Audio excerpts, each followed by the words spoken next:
warahmatullahi wabarakatuh. Di sini saya CGB angkatan 7 dengan saya Yulaili Robiatul Adawiyah akan melakukan praobservasi dengan rekan saya guru bahasa Indonesia yaitu Ibu Lufi Putri Larasati. Beliau mengajar di SMA Dharma Wanita 1 Medangan bersama saya, mengajar kelas 10 sampai dengan kelas 12 guru bahasa Indonesia. Baik Ibu, Assalamualaikum. Waalaikumsalam. Bagaimana kabarnya hari ini Ibu? Alhamdulillah sehat, ceria sekali hari ini sepertinya, senang sekali. Iya, ini Bu. Nah, dengan adanya supervisi yang akan saya lakukan, observasi di kelas nanti pada hari Rabu, ini kita melakukan praobservasi dulu ya Bu ya, untuk persiapan observasi yang akan saya lakukan ya Bu ya. Jadi saya permisi nih di kelasnya Bu Laras ya untuk observasi pada saat mengajar ya. Baik, nanti kira-kira kelas berapa ini Bu yang mau diobservasi? Nanti kira-kira saya mau observasi kelas 10. Oh, kelas 10-2. Jadi 10-2 ya Bu ya. Yang jam keberapa ini? Nanti saya bisa 3-4. Oh, jam ke-3. Sebelum istirahat ya. Belum istirahat, baik.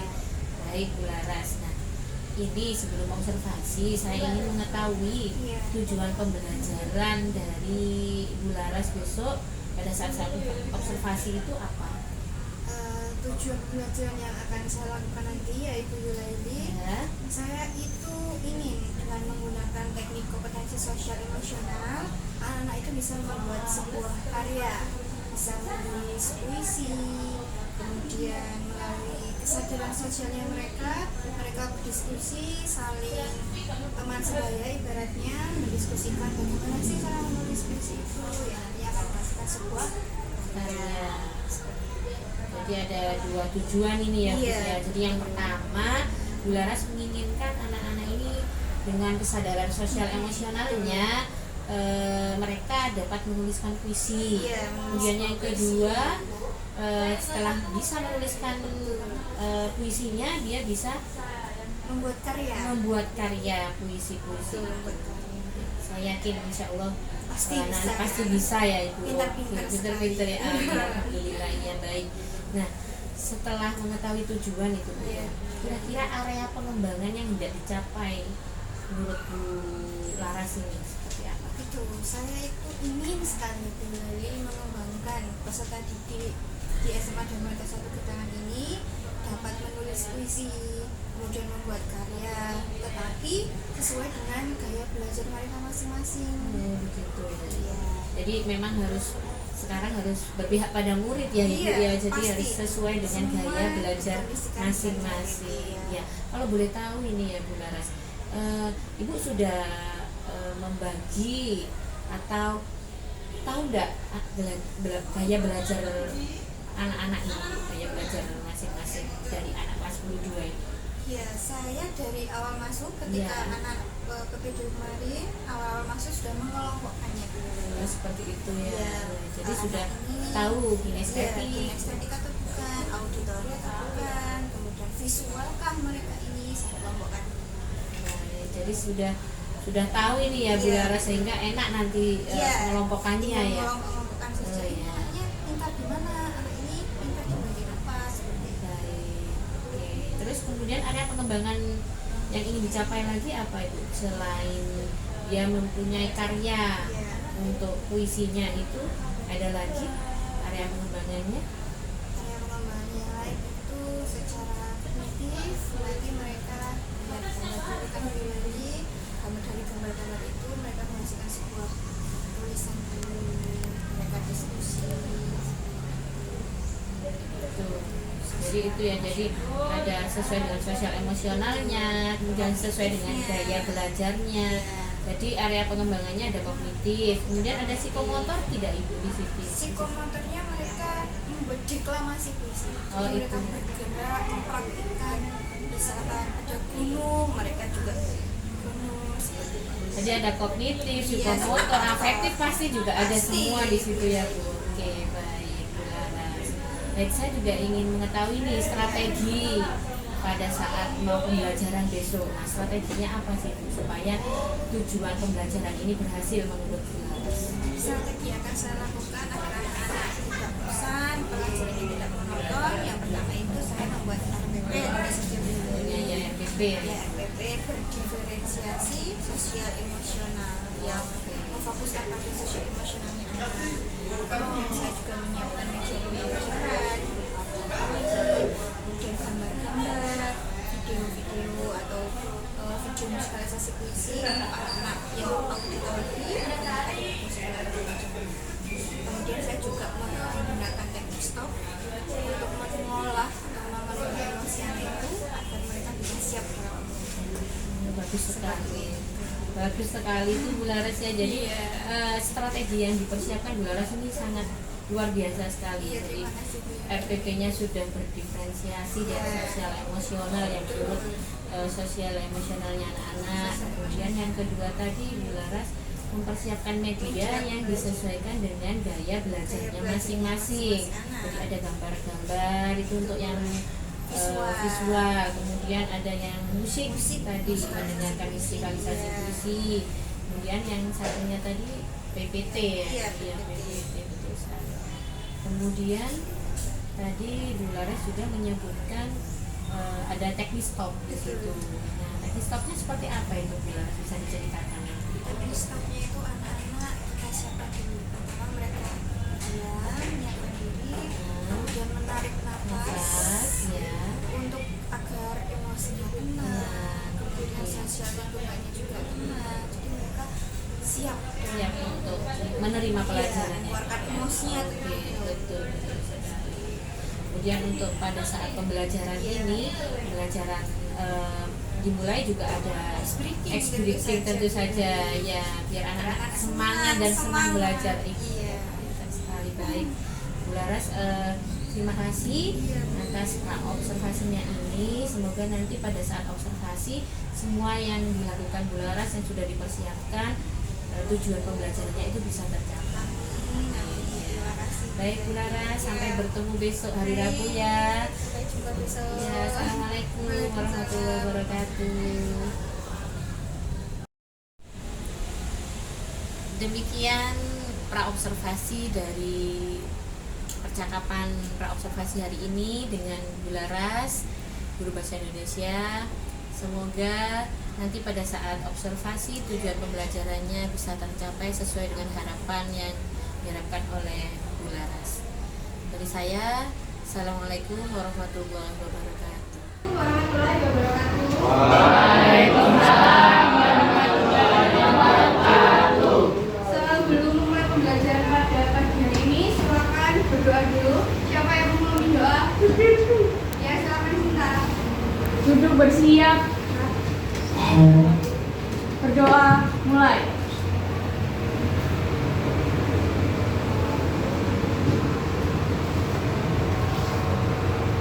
Selesai. Nah, tadi kalian sudah mengawali pembelajaran pada pagi hari ini dengan berdoa. Gunanya berdoa sebelum pembelajaran apa sih? Gunanya berdoa sebelum pembelajaran.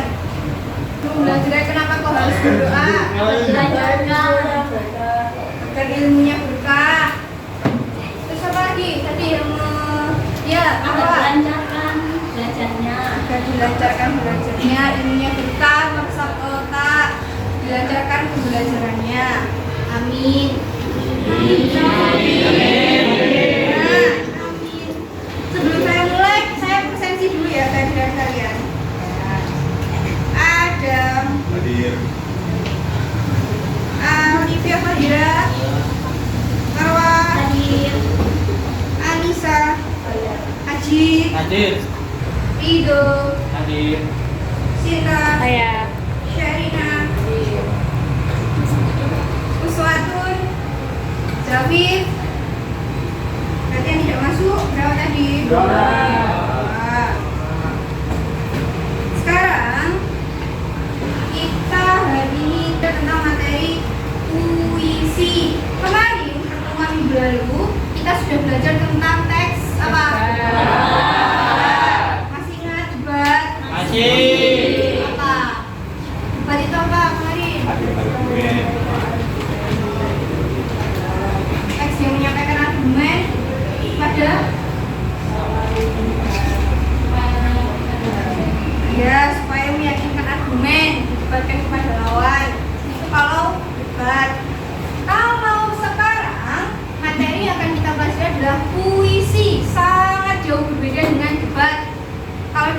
ini bahasanya harus formal, sesuai dengan fakta. Tapi berbeda sama puisi. Kalau puisi bahasanya harus kias. Kata kias kemarin apa? Imajinatif atau konotatif atau konotasi. Maknanya kias, bukan makna yang sebenarnya, kebalikan sama yang debat kemarin. Sebelum menulis puisi, sebelum melakukan pembelajaran mengenai konsep puisi itu seperti apa, kita merefresh otak dulu. Kita melakukan penyegaran otak dulu dengan menyanyikan lagu kebangsaan bahasa Indonesia setiap pembelajaran kadang, ya. Pembelajaran bahasa Indonesia kalau kalian masih ingat tidak? Masih. Yakin? Yakin. Dia mau pimpin buat ice breaking. Hari ini kita bersama lagi belajar. Halo siapa? Hari ini bertemu lagi Flo yaitu. Ayo, apa? Mau? Boleh, silakan.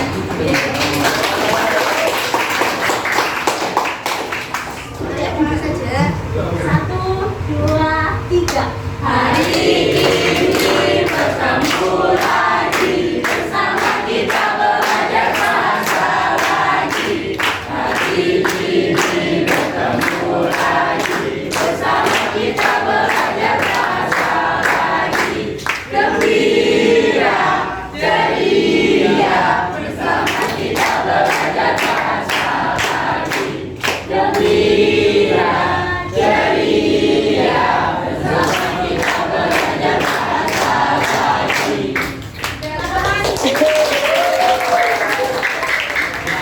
Nah, agenda hari ini, apa yang kita pelajari beberapa jam ke depan adalah mengenai satu, puisi itu apa sih? Itu yang pertama. Yang kedua, itu adalah ciri-ciri puisi. Jenis-jenis puisi, bagaimana dan trik tips menulis sebuah puisi, dan yang terakhir baru kalian akan yang namanya menyusun atau menulis sebuah puisi. Sekarang saya tanya, puisi itu harus indah atau tidak? Harus. Wajib atau sunnah? Makruh. Atau puisi itu harus mengandung makna atau tidak? Iya. Misal saya menulis puisi hanya gini, judulnya M, terus terserah karyanya Aji misalkan.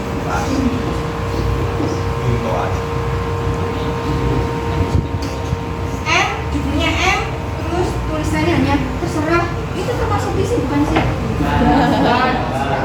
Kenapa kok bukan? Siapa yang bilang bukan? Termasuk atau bukan? Zafif, kenapa kok bilang termasuk? Karena tidak ada batas tertentu. Jadi sesuai suasana hati dan keinginan kita. Iya, sebetulnya menulis puisi itu tidak ada batasan. Kalian mau menulis apapun bentuknya seperti apa, walaupun cuma satu kata, terserah, itu bisa dinamakan puisi. Asalkan apa? Mengandung makna. Terserah itu maknanya apa sih menurut penyairnya? Nah, sekarang ini kira-kira siapakah beliau-beliau yang ada di layar ini? Satu saja yang sekiranya kalian sudah tahu, oh gambar itu adalah ini. Siapa? Kalian gak pernah membuat biografi tentang warga-warga yang ada di sini, beliau-beliau yang ada di sini. Nah, ini siapa ini? Sudah ada inisialnya. Kalian ada yang kemarin saat ingat kelas ini ada yang membuat biografinya ini, ada yang membuat biografinya ini, ada yang membuat biografinya ini. Siapa? Kalian masih ingat kah? Beliau-beliau ini satu saja. Ini inisial dari Wiji Tukul. Wiji Tukul. Ini adalah aktivis yang sampai waktu Orde Baru namanya Wiji Tukul. Kemudian ada lagi kah? Ya, Nadia. Yang pertama SCB. Ya, ini siapa? Sutarji Kalzom Bakri. Iya betul, Sutarji Kalsum Bahri. Tangan. Nah, di gambar ini 1, 2, 3. Manakah yang termasuk puisi? 1, 2, 3. Kenapa? Puisi semua. Puisi semua, kenapa Zafir? Karena bisa jadi penulisnya itu memakan makna di bawah. Makan-makan sebetulnya jawabannya empat. Ketiga-tiganya ada di sini itu adalah puisi semua. Ini puisi yang zigzag ini tragedi Witasika karyanya Danarto. Ya, ini tragedi Witasika ini Iya, Sutarji Kalsum Bahri. Terus yang kotak 9 karyanya Danarto. Kemudian yang di sana Sapa di Joko Damono. Itu puisi semua. Puisinya Danarto, terutama yang kotak 9 ini kontroversial. Ada yang mempertanyakan sebenarnya kotak 9 itu puisi atau bukan sih? Kok tidak ada tulisannya? Wah, hanya kotak, jumlahnya 9. Tapi seperti ada ungkapan Zafi di awal tadi, yang terserah tadi, itu merupakan sebuah puisi. Dari Danarto inilah muncul puisi-puisi yang dikaitkan dengan suatu simbol-simbol seperti karya Sutarji Kalsum Bahri yang tragedi Winkasika. Itu namanya tipografi. Puisi-puisi seperti ini namanya tipografi puisi. Bentuknya zigzag. Boleh Winkasika, Winka. Belajar menulis puisi ya, karena kita mau belajar menulis puisi. Kita wajib yang namanya berdiskusi. Biar apa? Pikiran kalian tidak satu. Kemarin sudah saya bentuk kelompok? Sudah. Silakan berkumpul dengan kelompoknya masing-masing. Ayo, silakan berdiri, berkumpul dengan kelompoknya masing-masing. Kelompok 1 di sebelah sini. Kelompok 2, kelompok 3, kelompok 4, 5 di tengah. Ada berapa kelompok kemarin? 5 di tengah ya. 1. Dua puisi. Maka saya berikan kertas untuk masing-masing kelompok.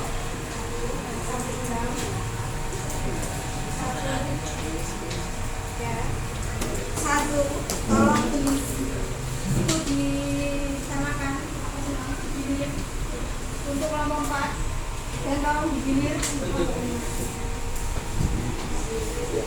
Untuk menstimulus kalian, puisi itu sebetulnya seperti apa sih?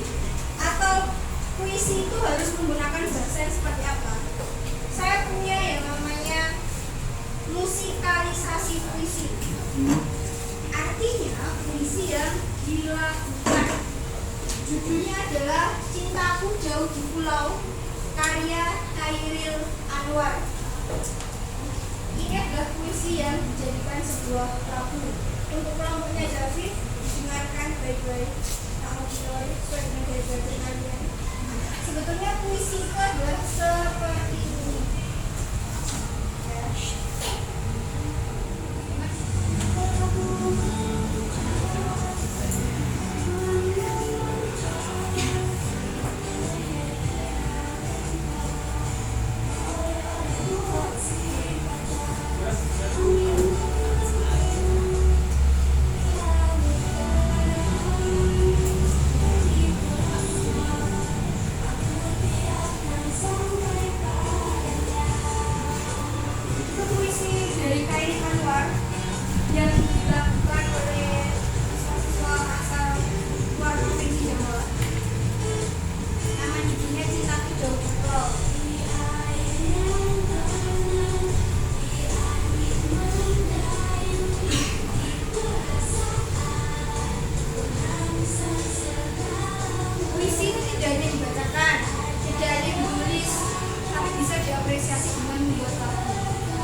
yang dibuat bakal didengarkan setiap saat, setiap hari. bisa jadi inspirasi dari penulis.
Menuliskan puisi berdasarkan gambar yang ada di layar, berdasarkan gaya belajar kalian masing-masing nanti presentasinya.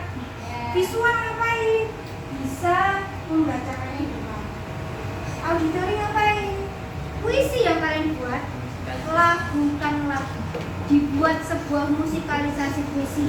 Sedikit saja, ibaratnya spoiler. Oh ini loh lagu puisi yang saya buat. Bisa dipahami? Bisa. Silakan sekarang berdiskusi 5 menit. Jadi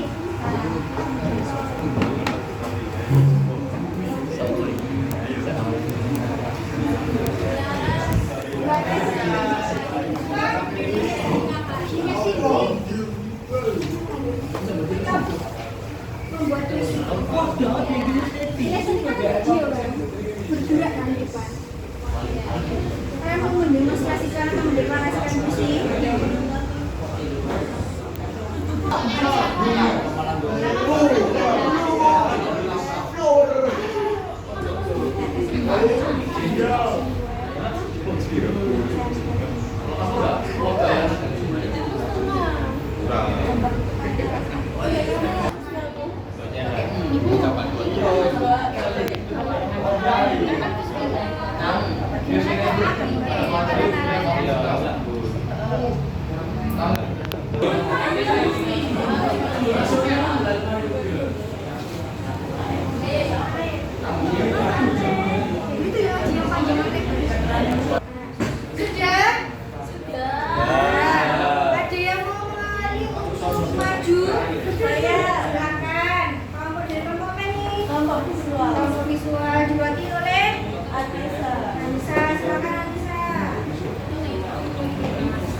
Dari gambar tersebut secara visual saya bisa menarasikan sebagai yang lain isinya sebagai di bawah cahaya yang terang terdapat mentari yang menyinari rembulan dan siluet bayangan yang menyerap seperti tarian yang indah saat senja datang.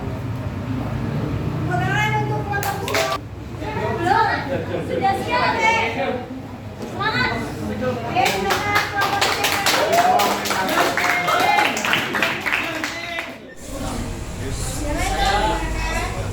Saya Rido dari kelompok saya akan membacakan puisi rencana. Kau selimut di pagi hari, hanya senja yang menemaniku saat kau pergi. Ini hanya kenangan yang menemaniku di saat aku hanya bisa melihat akaramu. Sekian dari saya. Terima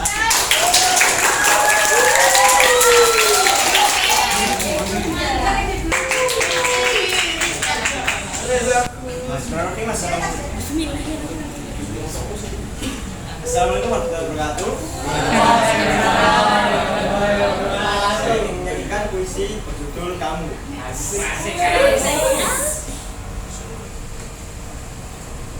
Melihat embun di pagi hari mengingatkanku kepada bayanganmu yang kulihat di bawah senja yang indah.